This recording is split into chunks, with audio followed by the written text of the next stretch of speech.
Ողջույն սիրելի ռադիո լսողներ ու ռադիո դիտողներ, դուք լսում կամ դիտում եք Գործարար ալիքը, իսկ եթերում հետախույզի օրագիրը հաղորդումն է։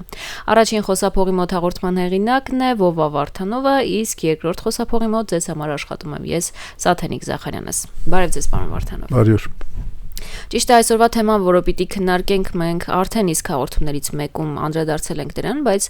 որպես այլևս անշրջելի իրողություն, ես ուզում եմ խոսենք 1.5 տարի ժամկետային զինծառայության արդեն փոփոխված ժամկետի մասին։ Եթե արդեն ընդունվել է դա, մենք ունենք այդ 1.5 տարին, ինչ արդյունավետություն կունենա ապագայում եւ ինչ պետք է մենք մաքսիմալ կերպով անենք, որ այդ 1.5 տարի ծառայության կրճատումը լինի իրապես արդյունավետ։ Դե արդյունավետ ինքը ոչ մի դեպքում չի կարա լինի։ Ինքը կարա լինի անվնաս կամ վնասատու։ Մենք խոսել ենք բանի ռակուրսով, որ անձնակազմի թիվը պակասելու եւ մեր մարտունակությունը ընկնելու է տեսակետից ենք նայել։ Հիմա կարանք նայենք ինչի համար է, ասենք, զինված ուժերը նախատեսված եւ այդ ռակուրսից նայենք, էլի։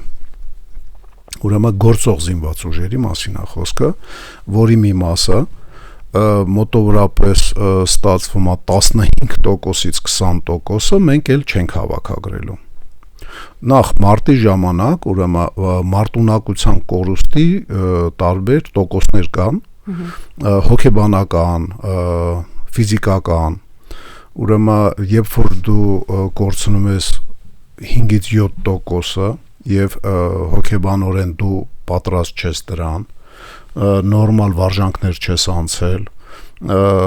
ստրեսա դիմացկունությունը թույլ է, անգամ 5% կորուստի դեպքում կարա մեծ պրոբլեմներ առաջանա, մարտունակության անկում, զորքերի հոգնածություն եւ այլն։ Եվ այդ ամեն ինչը բերի ընդրան, որ կառավարելիության կորուստ է ունենում, ոնց որ եղավ ջերականում։ Ռեալի մեջ ջերականում, ասենք մարտի ժամանակ դիրքերում կռվողների կորուստը չի գերազանցել 10%-ը։ Կորուստներ ունեցել ենք ջերականի ուղղության վրա, երբ որ մատակարարներն էին մոտենում եւ խոցվում էին, երբ որ գալիս էր համալրումը եւ խոցվում էր, մեկ էլ հետ քաշվելուց նահանջելուց, որը ցավալիա վերածվեց, ասենք, այնց վասկ դեպի տոն։ Դարավ հրավիրատոմս դեպի, ասենք, մեր երեխաների ննջասենյակ հակառակորդի համար։ Ուրեմն պատճառները քննարկել ենք, ինչի պատճառով այդպես եղավ, երկրորդ գծի պակաս, երրորդ գծի պակաս, ոչ մարտունակ պահեստազոր եւ այլն։ Հիմա հասկանանք, եթե մենք 15-ից 20% կորցնում ենք անձնակազմ, կորցնում ենք ոչ թե զոհվացի ու վիրավորվածի տեսքով, այլ ուղղակի իրանց չենք կանչում։ Ինչա տեղի ունենում։ Նախ խուսափողների մի մասը կդադարի խուսափել։ Մի մասը կդադարի խուսափել, ոչ մեծ տոկոս, բայց կդադարի։ Եվ կարող է մեր կորուստը լինի ոչ թե 20%, այլ 15%։ 15% կորուստը դա շատ ու շատ բանակներում անընդունելի կորուստներ են, որոնք որ կբերեն մի քիչ առաջ որ ասեցի մարտունակության անկմանը։ Մեր մոտ դիրքերում համալրումը այս պահին 100%-ին մոտ է։ 100%-ին մոտ ես նկատի ունեմ 70-80%, որի 10%-ը եթե բացակայաբանը պակասում է 15-ը դառնում է 60։ 60% համալրում պոստերի, դա մեր համար ընդունելի տարբերակ է։ Եթե վերցնենք, որ խաղաղության օրակարգ է մեր մոտ, իսկ թուրքերի մոտ խաղաղության օրակարգ է, թե իր համալրումը, ասենք, դիրքերում 100%-ին մոտ չի, 100, 120, 150% է։ Անհրաժեշտից ավել զինվորականներ են պահում առաջնագծում իրանք։ որպեսզի անհրաժեշտության դեպքում կարողանան ընդհանուր գծով առաջ գան եւ որտեղ հնարավորություն լինի այդ առաջ գալը իրականանա, որտեղ դիմադրությունը լավ կազմակերպված չլինի։ Լավ, թուրքերի հետ չհամեմատվենք, ուղղակի խոսանք մեր ուժերի մասին։ -15%, 60% համալրում դիրքերում։ Խաղաղ պայմաններում օքեյ է։ Ոչ։ Որովհետև 40%-ով պակաս դիրքերում գտնվելը դա բերելու է դրան, որ մարդիկ կեսով քիչ են քնելու։ Այսինքն այնտեղ արդեն դիրքապահները, պետք է ավելի երկար կանգնեն, ավելի ուշ փոխարինվեն ու ավելի մեծ տարածություն հսկեն, որը մի քիչ ավելի անհնար է։ Նայեք, ձեզ sense մի հատ օրինակ բերեմ։ 90 թվականին, երբ որ թուրքերը Պարավաքարի եւ Լալի գյուղի արանքը առաջ խաղացում էին արել եւ գրավել էին մի պոստ, մենք 3 հոգով, ես Դանիելյան Կամոն եւ Աղաջանյան Վարդանը 3 հոգով այդ պոստը հետ վերցրեցինք։ 10 քանի հոգի թուրք էին, ոչ թե մենք հերոսաբար հետ վերցրեցինք, այլ խորամանկաբար։ Տեսանք, որ բոլորը իջան ճաշի, եկանք նստեցինք դիրքերում եւ թույլ չտվեցինք, որ իրանք ճաշից հետո բարձրանան երեկոյան, որ գիշերային հսկողություն անեն։ Եվ մենք 3 հոգով 7 կիլոմետր էինք պահում։ Մեկ օր հետո մենք ուժասպառ աշկների տակ ճղեր էինք դնում, լուսկու չոփը չէր հերիքում, որ բռներ մեր կոպերը, որ չփակվեր մեր աչքերը, մեծ ճղեր էինք դրել էինք աշկների տակ։ Ուրեմն այդ 7 կիլոմետրը մի հոգի անգամ չէր քնել մեր մեջ, բաժանել էինք մեր մեջ, ասենք, բանը ու անընդհատ գիշերվա պայմաններում վտանգելով մեզ, որտեվ սարերում տեղաշարժվել գիշերով առանց ֆանարիկի, դե ֆանարիկ վառես կմատնես համ քեզ, համ քո քանակը եւ այլն, համ տեղը։ Ուրեմն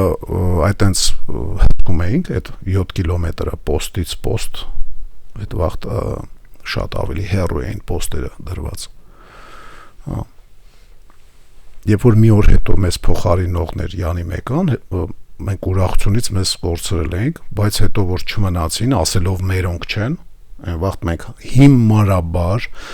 ապուշավար սև սպիտակների էինք բաժանված։ Այդ աննասունությունը հին պատմություն ունի։ Սև սպիտակ, հին թազա եւ այլն։ Այտենց մի կառույցի կողմից հավաքագրված ջոկատի տղաներ եկան, իմիջայլոց մեր մոտ որսորդական հրացաններ էին, իսկ իրանց մոտ ակոսավոր կարաբին, ավտոմատ, ինչքան հիշում եմ, ավտոմատի վրա բաներ եփած, ուսումնական էր բայվոյ դարձրած, կարճ ասած, բայց ավտոմատ։ Իսկ մերը որսորդական, որ այդ անգամ վերականգնված ավտոմատից մի 3-4 անգամ ավելի մոտիկ է կրակում։ Կարճ ասած, անհնար էր թուրքերին ռեալի մեջ դիմադրել։ Իրանք երբ որ հրաժարվեցին մնալ, ասելով մերոնք չեն, մենք, չգիտեմ, ինչ տրագեդիա ենք ապրում։ Մեզ փոխարինող եկան Շամշադինի տղաները, Չարլին էր հրամանատարը, պատվանունը Չարլի, ուրեմն իրանք եկան 1.5 օր հետո։ Մենք այդ սարերից իջնող Վիլիսի մեջ քնել էինք արդեն։ Որտեվ բացի դրանից, որ լարվածությունը այդքան մեծ էր, որ մենք 7 կիլոմետր 3 հոգով նայում էինք, մենք լավ հոգնած էինք նաև, ասենք, լարվածությունից։ Ոչ միայն ֆիզիկական, որ գնում գալիս էինք մթան մեջ, այն լարված, այդ մենք 2 օր հետո անջատվել էինք։ Ուրեմն երբ որ իջանք ներքև բանը Բերթում ընդ 6-րոքում սեղան էինք գցել, մենք սեղանի մոտ նստել ու քնել ենք 3-ս էլ։ Մենակ Կամոն մի բաժակ խմել է, մենք ուղղակի անջատվել ենք ես ու Վարդանը, Բոյով Վարդանը։ Դες 2 գիշեր այդպես լարված, իսկ 14 գիշեր չես ուզում, ստացվում է, որ լարվածությունը գեր լարված պիտի լինեն մեր ժամկետային եւ պայմանագրային զինծառայողները, եթե պակասի անձնակազմը 15%-ով, ել չեմ ասում 20, ենթադրենք, որ որոշ խուսափողներ կդադարեն խուսափել։ Գերլարվածություն 14 օր դա անհնար է, դրանից հետո 5-6 օր պետք է քնեն, օրգանիզմը մաշվի, մի 10 օր ռեաբիլիտացիա տենան, հետ գա օրգանիզմը, հետո նոր պարապեն, մի 10-15 օր, որ նորից բարձրանան, դա նշանակում է ոչ թե պերեսմենք այդ պետք է լինի, ասենք մեկը գնա, մեկը հետ գա, 3 թիմ պետք է ունենաս այդ ռեժիմով պահելու, էկոնոմիա չես անում փաստացի, հակառակը քո անձնակազմը 30%-ով պետք է մեծանա, ոչ թե ասենք պակասի, դա շատ անհեռատես է, կամ իրենք իրենց են պաշտպանում, ոնց որ պաշտպանել են արդեն զոհված են տղաները, որոնց թուրքերը եկան շրջապատեցին, իրանք զենքերը վայր դրեցին, որովհետև չէին պաշտպանվում եւ իրենց գնդակը արեցին, YouTube-ով այդ կադրերը կա, որ իրանք բոլորին նստացնում են գետնին եւ գնդակը արում են։ Իսկ պարոն Վարդանով, 25 օրյա հավաքների միջոցով ինչ որ ձևով կարելի է շտկել իրավիճակը։ Այո, հնարավոր է, բայց մենք այդ 25 օրյայով 10,000 հոգի մարդ ենք մարտի բան անելու, պարապացնելու ամեն ամիս 10,000, դա նշանակում է 5,015 օրը մեկ, ճիշտ է։ 5,000 դա նշանակում է 10% վերականգնել, ոչ թե 20 կամ 15 անգամ չի կայանում, 10 անում։ Եթե շվեդական այդ ուսումնասիրող կամպանիան, որը որ ռեյտինգներ է տալի բան, ճիշտ է ու մենք 50,000 ունենք։ Կարճ ասած, այն ընտանիքները, որ ուրախանում են, իրանք սխալվում են, էլի։ Կես տարի շուտ կգա իրանց զավակը, բայց շատ ավելի լուրջ հոգեբանական խնդիրներով եւ հնարավոր է անվնաս տուն չվերադառնա։ Բայց այդ լարվածությունն էլ ունի այն նույն մակարդակը, ինչ որ դուք նկարագրեցիք, հա, բնականաբար այլ պայմաններ էին, դուք այնտեղ 3 հոգով եք, իսկ այստեղ արդեն դե խաղաղություն է, չէ՞, ասում են, այդ նույն լարվածությունը կունենա արդյոք։ Դե խաղաղությունը ինչքան հիշում եմ նոյեմբերի 9-ից է, ճիշտ է։ Իսկ 2 տարի առաջ այդ տղաներին գնդակը արեցին, կանանց խոշտանգելով սպանեցին խաղաղության թուղթ ստորագրելով, թեկուզ զինադադար անունով։ Իսկ մեր ժամանակ հայը թուրքին չէր սպանում, ոչ էլ թուրքներ հային սպանում։ Սպանում էին անպաշտպաններին։ Իրանք փորձում էին մեզ ձերբակալային տային ռուսներին, մենք էլ փորձում էինք իրենց ձերբակալեինք տային ռուսներին։ Հələ սպանելու բան չկար, էլի ատելությունը կար, բայց այս աստիճան բարձր չէր։ Իսկ ասենք 1.5 սերունդ իրանց մոտ մանկապարտեզից համապատասխան դասերը կարակ բացեք համացանցում տեղադրված են հենց իրենց ձեռքով։ Այն գազանությունները, որ տեղի ունենում, ասենք Սումգայիթում, Կիրովաբադում, Բաքվում, այդ գազանությունները մենք ընդհանրապես քրեական կազմած գործերից գիտենք։ Իսկ հիմա նույնիսկ այնքան է ատելությունը իրանց մեջ, ու վաղ չկա այդ հարցում, որ իրանք կպատժվեն։ Իրենք էլ հենց մարդասպանները, խոշտանգողները նկարահանում գցում են համացանց։ Նույնիսկ չեն էլ վախենում։ Չվախենալու համար հիմքեր էլ ունեն։ Երբ որ ասենք այդ խոշտանգողներից մեկը Մոսկվայում ձերբակալվեց, շատ արագ իրենց պետության ղեկավարի խնդրանքով իրան բաց թողեցին։ Հետ ուղարկեցին Բաքու։ Դա նաև հոգեբանական ազդեցություն էլ չէ ունի մեզ վրա։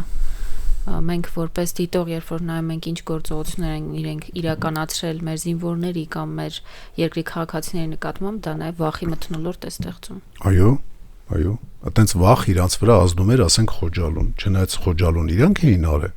բայց այնքան էին ստել, որ իրանք վախում էին այդ իրանց ստից, մտածում էին դա իրականություն է, հայ վայրենություն անում եւ այլն։ Ոչ պակաս ազդեցություն իրանց վրա թողում է իրենց պետության կողմից հովանավորությունը ցանկացած դեպքում, եթե դու ասենք նման բան արել ես։ Հիշենք Ռամիլ Սաֆարով, հիշենք այդ ֆիթնեսի դասատուին, որ Մոսկվայում ձերբակալեցին, հետ հանձնեցին։ Հիշենք այն երկու մաֆիոզներին, որ ռուսները ձերբակալեցին, տվեցին Բաքու։ Չպահեցին իրանց մոտ։ Լավ, հիմա գանք էլի մեր ոչխարների մոտ էլի ոնց որ ասած։ Դա խոսա ասույթ է, դա ոչ մեկին չի վերաբերում։ Այո։ Դա ռուսական «Вернёмся к нашим баранам», էլի բառացի թարգմանությունը։ Հիմա նայենք sense մի հատ ուրիշ բան։ Ինչի համար ազինված ուժերը գործող բանակում։ Չէ՞ որ խաղաղ պայմաններում պետք է հիմար լինես, եթե անհրաժեշտություն չկա բանակ պահես։ Ինչի համար է բանակ պահում, ասենք Շվեյցարիան, նեյտրալ երկիր, ասենք քաղաքակրթությամբ իրան շատ մոտ երկրներով շրջապատված, բացի քաղաքակրթությամբ իտալացիներով շրջապատված ինքը բնակչության 20%-ը իտալացի է, գերմանացիներով շրջապատված իր բնակչության 40%-ը գերմանացի է, ֆրանսիացիներով շրջապատված իր բնակչության 40%-ը ֆրանսիացի է, то есть ցեղակիցներով շրջապատված բանակ ապահում։ Ինչի համար հո հիմար չի։ Փոքր է բանակը, հա, 15000 թե 17000 է, բայց լավ պատրաստված ռեզերվ ունի։ Ինչի համար է ինքը պահում փոքրիկ բանակ, մեծ ռեզերվ։ Մեծ բաների, կատակլիզմների, պատերազմական այդ տիպի, ասենք, եւ ոչ միայն ուրեմն կատակլիզմների ժամանակ ինքը մեծ ռեսուրսներ ունի մարդկանց մարտի դաշտ կամ կատակլիզմների դեմը առնելու համար։ Բայց ունի այս պահին 17000 հոգի, որից 9000-ը բաներն են, մշտական ծառայողներն են պայմանագրային եւ 8000 բաներն են, ապագա ռեզերվիստներն են, ժամկետային ծառայություն անցնողներն են, որոնք ուսումնական փուլի մեջ են։ Այդ 17000-ը պատերազմական իրավիճակում ինքը պիտի պահի, ոնց որ մեր 50000-ը պիտի պահի հակառակորդին, ոնց որ մեր 50000-ին գումարած Արցախի 18-ից 20000-ը պահում էր մի շաբաթ, այդ ջրականի տղաներին հաճախ լսում են, որ մեղադրում են, որ իրանք թողել են իրանց դիրքերը, տրջիկ են տվել միջև լաչին, իհարկե, բայց իրանք իրենց գլխավոր խնդիրը կատարել են։ Իրենք մի շաբաթ պահել են, այն դեպքում, որ համալրումը պետք է գա հասնի 2 օրում, 3 օրում, 4 օրում, 5 օրում, 7 օրում, այդ կա գրաֆիկ։ Ստեղից էս ինչ համալրումն է գալի, ստեղից էս ինչ համալրումն է գալի։ Հիմա հայկական զինված ուժերը ռուսական բաներին համապատասխան ունեն 5 օրյա ներդաշնակման պլանով։ Դա գաղտնիք չի, դա ասենք հրապարակած փաստաթղթերում ասենք ներկայացված է։ 5 օրյա համալրման բանա ներդաշնակման բաներ։ Ուրեմն մեր զինված ուժերը ղեկավարվում են մարդկանցով, որոնց որ ես չեմ ուզում կասկածեմ, որ իրանք հաշվել չգիտեն, համոզված են, որ գիտեն։ Եվ իրենց հաշվարկով այդ սովետական 5 օրը բավարար է։ Ճիշտ է, սովետը 5 օր հավաքում էր, ասենք, Վլադիվոստոկում կամ Իրկուտսկում, ինչ-որ բան սովորացնում էր, հետո նստեցնում էր գնացքի մեջ եւ մարդիկ մի ամիս ներդաշնակվում էին իրար հետ ուղղակի սովորում էին իրար հետ շփվել, որը շատ կարևոր է ձևավորելուց դասակ, մինիմում, վաշտ, գումարտակ արդեն մի քիչ ավելի շատ ժամանակ է պետք դրա համար։ Բայց 5 օր լավ։ Եթե 5 օր այս անձնակազմը փոքրանում է 15%-ով, նշանակում է արդեն 5 օր չէ, դու պետք է 3.5 օր կամ 4 օր հետո հասնես ամբողջությամբ այնտեղ համալրելով մասնագետներով կորուստները փակելով եւ համալրելով ստորաբաժանումներով, ռեզերվային գումարտակներով կամ բրիգադներով։ Մենք ինչ-որ ձևով բարելավել ենք մեր մարզելու խնդիրները ռեզերվիստների, մենք ինչ-որ ձևով զորախաղերով մշակել ենք իրենց ավելի արագ տեղ հասնելը, Մենք ինչ-որ ձևով գաղտնի կերպով ճանապարհներ ենք կառուցել ալտերնատիվ եղած ճանապարհներին եւ ճյուղավորված ամեն դիրքին 2-3 ուղությունից մոտենալու գաղտնի չերևացող բանը ճանապարհներ ենք կառուցել, ես չեմ նկատել այդ ակտիվ շինարարությունը։ Ես նկատել եմ ակտիվ շինարարությունը, ասենք Արմենակյան փողոցի վրա, ակտիվ շինարարությունը Աբովյան փողոցի վրա, Մաշտոց, Մովսես Խորենացի, բայց չեմ նկատել այդ ակտիվ շինարարությունը բանում, ասենք Խոզնավար գյուղում կամ Կիրանց կամ Չինարի գյուղում։ Ու ես չեմ սխալվում դա ասելով, այնտեղ գործ արվում է, այո, շինարարություն ոչ, այնտեղ արվում է ուրեմն ռեմոնտ ճանապարհի վերանորոգում,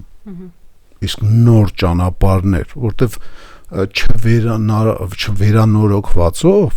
էլի այդ ճանապարհներով նույն անձնակազմը ժամանակին կգա կհասնի ռազմական տեխնիկան նախատեսված է այդ ճանապարհներով նաև տեղաշարժվել, բայց ուրիշ ճանապարհներ կան, որոնք որ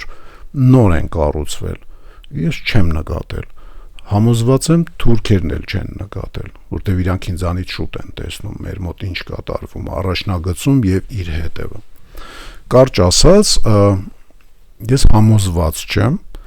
որ մենք ամբողջությամբ նախապատրաստվել ենք անձնակազմի 15-ից 20% կորուստին։ Ես համոզված չեմ։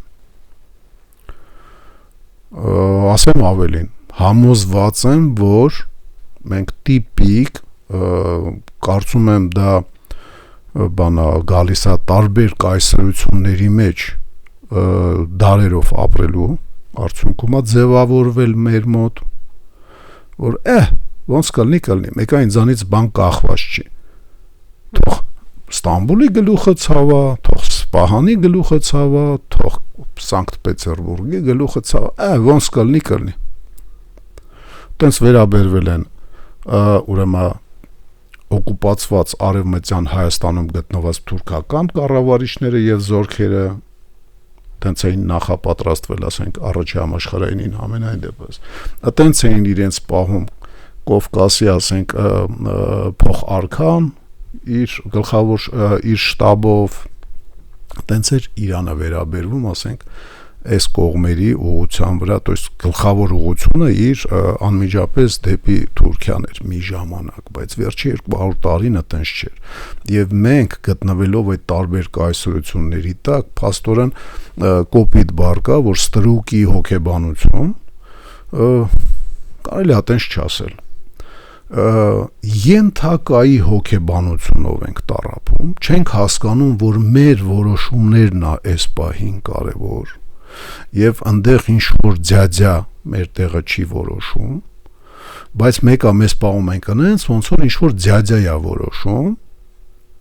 կամ ինչ որ աղա է որոշում, եւ այդ որոշողը թեկուզ մի քիչ հայ զոհաբերելով վերջը կգա տեր կկայնի իր կառավարած հողին, կպաշտպանի մեզ փաստացին։ Իսկ կարամ մի տարական օրինակ բերեմ։ Ուրեմն 1600 թվականների սկզբին հայտնի տրագեդիան տեղի ունեցավ, այդ ողբերգությունը հայերին էր վերաբերվում, բայց ոչ միայն հայերին, մեծ մասամբ հայերին։ Երբ որ արևելյան Հայաստանը մարդաբնակությունից զրկվեց, Շահ Աբասը որոշեց, որ պետք է բան անի, ստեղից բնակչությունը հեռացնի, որպեսզի թուրքական զորքերը չգրավեն այն տարածքը, որտեղ կան մարդիկ, տնտեսություն, հարկատուներ եւ այլն։ Թուրքական փաշան, Էրզրումի փաշան, դրա մասին տեղյակ էր։ Ստամբուլից բաներ եկե, ֆիրմաներ եկե, որ պետք է շուտ հելնես, բան անես, որ հանգարց հայերին չտանեն, որտեղ հայերը հարկատու են եւ այլն։ Իհարկե ինքը դա հաշվի առավ, քանի գլխաներ Ստամբուլի, ասենք, բանի մեծ բանի սուլթանի հաշվի չառներ։ Հաշվի առավ, բայց երբ որ հայաթափությունը, մարդաթափությունը այս տարածքի սկսեց, ինքը իր զորքերը նոր սկսեց հավաքագրել։ Եվ եկավ պարսկական զորքերով շրջապատված հայ մեծ զանգվածներին հանդիպեց արդեն հետապանդելը, ինքը այդ process-ը պատկերացնում եք ինչ երկար է, 2 ամիս հետո նոր ինքը զորքերով շարժվել է եւ եկել հասել այն վաղ, երբ որ վերջի հայերին անցկացրել են Արաքսի վրով դեպի իրական Ադրբեջան։ Մի թեթև բախումներ ա եղել, պարսկական, ասենք, արիերգարդի հետևի զորքի հետ ու վերջ, ինքը չի կարացել պահպանի բնակչությունը, հարկատուներին եւ այլն։ Եվ հայաթափվեց այս տարածքը։ Այն ժամանակ թուրքերն էլ, պարսիկներն էլ վիզ էին դնում, որ ստեղ ապրեին։ Հայերը, զիմմիները, երկրորդ սորտ մարդիկ, որոնք հարկատու են, գլխավոր հարկատուներն են եւ բյուջեն հիմնականում իրանք են ձևավորում պետության։ Այն նման պահվածք ունենք մենք ռազմաքաղաքական, ասենք, վերնախավում։ Կլինի մի բան կանենք, ունենք պլաններ, բայց այդ պլանները ով է կատարել։ Դա երևաց դեռևս, ասենք, 14 թվականին կարծեմ, թե 15 թվականին Շանթ զորախաղերը,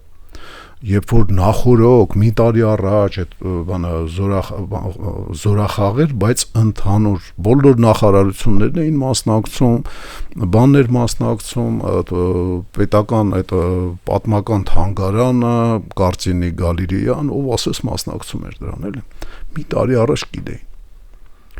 Բայց բոլորի համար անակնկալ էր։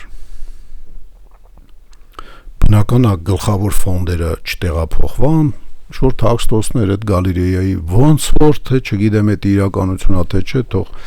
բաները ով հետաքրքրվում ա դրանով դատախազությունից ճշտեն, ոնց որ թե դա ինչ որ բաներ կորավ, ինչ որ հանգանոց նկարներ կորավ, ինչ որ մեկը ձեռքերը տաքացրեց էլի, ասենք, խայտարակություններ։ Բայց ես ուրախացած էի վերջապես, ու սրանից հետո համոզված էի, որ ամեն տարի կլինի, բայց մյուս տարի չեղավ, այն մյուս տարի եղավ 16 թվականի ապրիլը։ Դուս մենք հիմա շատ անհեռատես քայլ ենք անում։ Կարծում եմ այդ ռիսկերը իրենք սա հասկանում են, ղեկավարությունը մեր ռազմաքաղաքական, ռազմական գերատեսչությունը հաստատ հասկանում է, ռազմի նախարարությունը, որ չգիտես խի պաշտպանության ա կոչվում։ Ուրեմն բայց դե իրանք չեն որոշումը օրենք ընդունող մարմինը, մեր մոտ գլխավոր պետական մարմինը դա պարլամենտն է։ Երևի թե հասկանում են, բայց ոչ մի բան չեն կարող անեն։ Չնայած կարան անեն։ Այն իմ ասած, այն նախորդ հաղորդումներում, որ ասում էի, ՆԶՊ-ն իրական առարկա պնդեն, որ սկսի բանոտ կամանձիրով կանեն գործող սպաներին, դպրոցներ, ՆԶՊ-ի դասատուներին, ասենք, օգնություն, սերժանտներին ուղարկեն, ասենք, որոնք որ ՆԶՊ-ն իրական նախնական զինվորական պատրաստության բան պետք է դառնա, ժամեր պետք է դառնա։ Կառավարությունը պետք է օրենքներ ընդունի, որ ընդհանրապես ատեստատ չի ստանում ոչ ոք, ով ռեալ քննություն չի հանձնում ՆԶՊ-ից։ Քննության մեջ ՆԶՊ-ն որպես գլխավոր առարկաներից մեկը հայոց լեզվի, մաթեմատիկայի հետ մտցվի։ Դու փաստորեն, ասենք, այս 2 տարի դասերով բան ես անում, կկոմպենսացնես այն բանը եւ մարդիկ ոչ թե կես տարի զինվորական գործ կսովորեն, այլ կգան զինվորական գործ արդեն սովորած, մենակ մասնագիտությունների մեջ, ասենք, 1-2 ամիս կարող է քաշի։ Եվ քո կորուստները, ասենք, մարտի դաշտում կորուստներ, բայց ոչ զինված, զոհվածով եւ վիրավորվածով, այդքան չի զգացվի, նույնիսկ կարելի ասել ընդհանրապես չի զգացվի։ Մեր եթերը ժամանակը մոտեցավ իր ավարտին, պարոն Վարդանով, ես ձեզ շնորհակալ եմ զրույցի համար։ Իսկ մեր ռադիո լսողներին ու ռադիո դիտողներին հիշեցնեմ, որ եթերում մեր հետախույզի օրագիր հաղորդումը, իսկ մենք կհանդիպենք հաջորդ ուրբաթ։